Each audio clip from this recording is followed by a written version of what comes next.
সাম্প্রতিক মাননীয় প্রধানমন্ত্রী জনাব তারেক রহমান ব্যক্তিগতভাবে দুইটা কাজ করেছেন, দুইটা উদ্যোগ নিয়েছেন, দুইটা সিদ্ধান্ত নিয়েছেন, যেটা অনিবার্যভাবে বাস্তবায়ন হবে।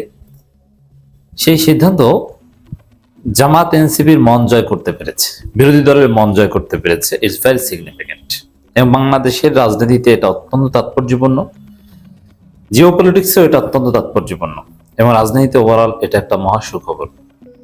এবং আওয়ামী লীগের জন্য এটা একটা কঠিন দুঃসংবাদ। দর্শক, তারেক জিয়া রিয়ালিটি বুঝছেন।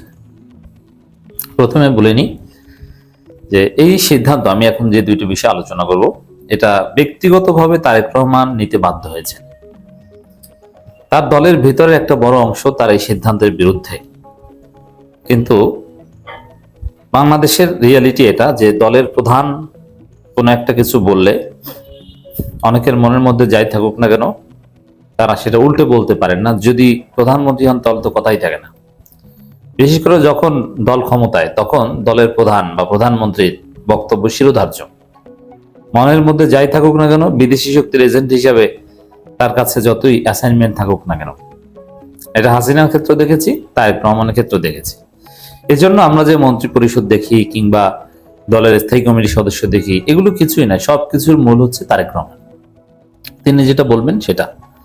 তবে অনেকে প্রতিবাদ করতে না পারলেও তাদের মনের মধ্যে কিছু সুপ্ত কথা আছে, তারা ষড়যন্ত্র করতে পারে তারেক রহমানকে না জানিয়ে। দর্শক, এবার আসি যে তারেক রহমান কি সিদ্ধান্ত নিয়েছেন। একটা সিদ্ধান্ত হচ্ছে, এবার রাষ্ট্রীয় উদ্যোগে ঘটা করে জুলাই গণঅভ্যুত্থান দিবস উদযাপন করা হবে। জুলাই যোদ্ধাদের ব্যাপকভাবে সংবর্ধনা দেওয়া হবে এবং পুরো বাংলাদেশ আলোকসজ্জা করা হবে, ব্যাপক খাওয়া দাওয়ার আয়োজন হবে। এর মানে গত বছরের চাইতেও জাঁকজমকপূর্ণভাবে এবারের 5 আগস্ট উদযাপিত হবে। এই 5 আগস্ট উদযাপন হওয়া এটা অত্যন্ত তাৎপর্যপূর্ণ। 1971 সালের 16ই ডিসেম্বরের পর যেরকম 16ই ডিসেম্বর ব্যাপকভাবে ঘটা করে উদযাপিত হতো, এবার 5 আগস্ট ঘটা করে উদযাপিত হবে। এবং মুক্তিযোদ্ধাদের যেরকম গ্লোরিফাই করা হতো, সংবর্ধনা দেওয়া হতো, এবার জুলাই যোদ্ধাদের সেভাবে গ্লোরিফাই করা হবে, সংবর্ধনা দেওয়া হবে। এতে ভারতের পুচ্ছে আগুন ধরবে, আওয়ামী লীগের পুচ্ছে আগুন ধরবে। এবং 5 আগস্ট কেন্দ্রিক আওয়ামী লীগের কিছু পরিকল্পনা ছিল, সেগুলো একদম মাটির সাথে মিশে যাবে।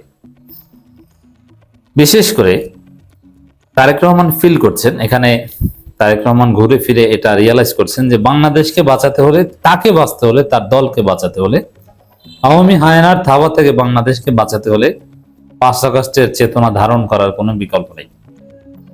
5 আগস্ট ধারণ করতে হবে এবং রাষ্ট্রীয়ভাবে 5 আগস্ট বাস্তবায়ন করতে হবে। জুলাই হচ্ছে বাংলাদেশ, জুলাইয়ের কোনো বিকল্প নাই। তারেক রহমানের এই রিয়ালাইজেশন থেকে 5 আগস্টকে এরকম মহান করার পরিকল্পনা। দেখেন, 5 আগস্টকে এভাবে ধারণ করলে তারেক রহমানের পিছু হটার কোনো সুযোগ নেই। এবং যেভাবে 5 আগস্ট উদযাপন করার সিদ্ধান্ত তারেক রহমান নিয়েছেন, তার অর্থ বাংলাদেশ হচ্ছে জুলাই ভিত্তিক বাংলাদেশ। এখনো পার্লামেন্টে বা বিভিন্ন জায়গায় যেভাবে জুলাই জিকির হয়, জুলাই ভিত্তিক বাংলাদেশ, এটা তারেক রহমানের একটা অসাধারণ সিদ্ধান্ত। এবং জামাত, এনসিপি সবাই মিলেমিশে এটা করবে বলে সিদ্ধান্ত নেওয়া হয়েছে। এর সাথে আরেকটা বিষয় রিলেটেড, তো বাংলাদেশ কি 5 আগস্টের চেতনার ভিত্তিতে চলবে না ইন্ডিয়ান চেতনার ভিত্তিতে চলবে, এটারও ফয়সালা কিন্তু হয়ে গেছে। এবং এই ফয়সালা থেকেই 5 আগস্ট উদযাপন করার সিদ্ধান্ত। দর্শক, তুরস্ককে বিশেষ অর্থনৈতিক অঞ্চল দিতে চায় বাংলাদেশ, বিনিময়ে প্রতিরক্ষা শিল্পে তারা সহযোগিতা করবে, এই আশ্বাস দিয়েছে তুরস্ক।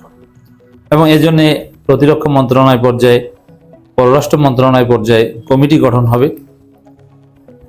এই যে একটা মহা উদ্যোগ, তুরস্ক থেকে প্রতিরক্ষা সহযোগিতা নিবে, তুরস্কের সাথে একটা কৌশলগত সম্পর্ক হবে, সামরিক সহযোগিতা বা সামরিক সম্পর্ক হবে।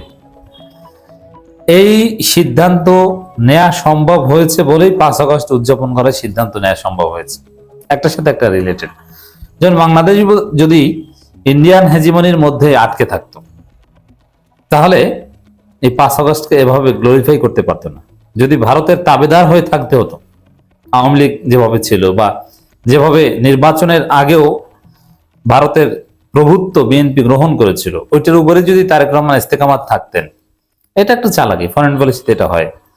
ক্ষমতা আসার আগে আপনি অনেক কিছু বলবেন, শুধু জনগণের কাছে না, বিদেশি শক্তির কাছেও, যে ক্ষমতা আসলে আমি এই করবো সেই করবো, কিন্তু ক্ষমতা আসলে আপনি আর তাকে চিনবেন না।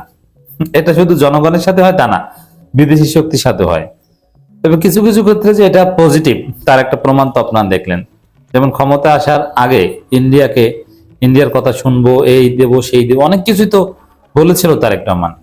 কিন্তু এখন কি ইন্ডিয়াকে চিনে তারেক রহমান? চেনে না। এখন ইন্ডিয়ার কথা অনুযায়ী চলে না। এখন ইন্ডিয়াকে বলছে যে আমি যদি কিছু দেই, আমার মতো করে সেটা নিতে হবে, তুমি যা চাও, তুমি যা দিতে চাও ওইভাবে কিন্তু চলবে না। সোজা কথা, এটা পজিটিভ।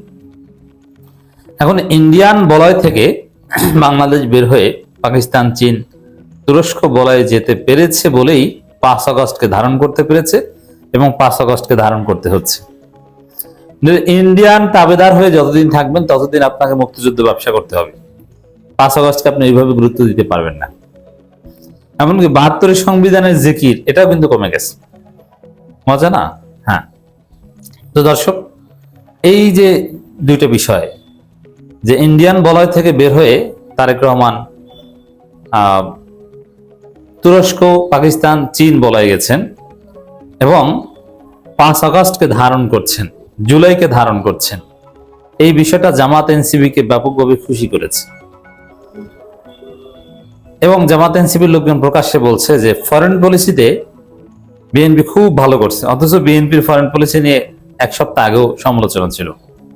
এখন বিএনপি ফরেন পলিসিতে খুব ভালো করছে, এটা জামাতের লোকজন প্রকাশ্যে বলছে। এবং এখানে জামাত যা চায় বিএনপি তাই চায়, এটা জাতীয় ঐক্যের একটা আলামত। আবার সরকারি দল বিরোধী দলের মধ্যে দূরত্ব কমে যাওয়া, দেশ গঠনে তারা একসাথে কাজ করতে পারবে, তার একটা প্রমাণ। অন্যদিকে কমন এনিমি, জাতির শত্রু, পরাজিত শক্তি আওয়ামী লীগের বিরুদ্ধে বিএনপি জামাত ঐক্যবদ্ধভাবে এখন মোকাবেলা করছে। নোয়াখালীতে জামাত বিএনপি এক হয়ে আওয়ামী লীগকে মোকাবেলা করার ঘোষণা দিয়েছে। মজা না? হ্যাঁ, এটাই বাংলাদেশ। তো যতই এদিক ওদিক যাওয়ার চেষ্টা করেন, বাংলাদেশ হচ্ছে জুলাই ভিত্তিক, 5 আগস্ট ভিত্তিক।